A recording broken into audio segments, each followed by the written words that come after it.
Little prince అనే పుస్తకాన్ని రాసిన ఆయన ఒక మాట చెప్తాడు లవర్స్ గురించి, ప్రేమికుల గురించి.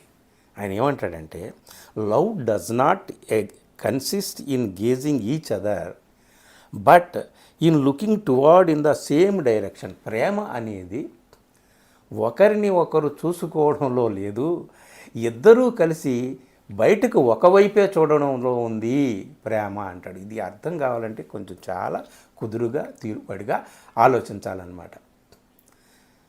ఒకరినొకరు చూసుకోవడం, ప్రేమికులు అంటే అంతే కదా, ఒకరినొకరు కలుసుకోవడం, ఒకరినొకరు చూసుకోవడం, ఒకరి కళ్ళల్లో ఒకరినొకరు ఒకరు పంచుకోవడం, ఇది కదా. ఇది కాదు, మీరిద్దరూ కలిసి ఒకే వైపుకు చూడడం అనేటటువంటిది. ఒకే వైపు కంటే ఇద్దరు కలిసి టీవీ చూస్తూ ఉంటారు అందరూ, అది కాదు.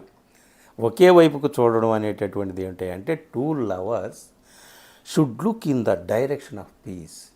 అది అంటే ఆఖరికి ప్రేమికులకి, ప్రేమతో కూడినటువంటి భార్యాభర్తలకి మధ్య కూడా శాంతిని సాధించడం అనేటటువంటి డైరెక్షన్ ఏదైతే ఉందో ఆ డైరెక్షన్లో చూడడమే ధ్యానం అని చెప్తూ, నిశ్శబ్దంగా ఉండడం. నిశ్శబ్దంగా ఉండడం అంటే శబ్దం చేయకుండా ఉండడం అని కాదు కదా, ముందే మనం చెప్పుకున్నాం.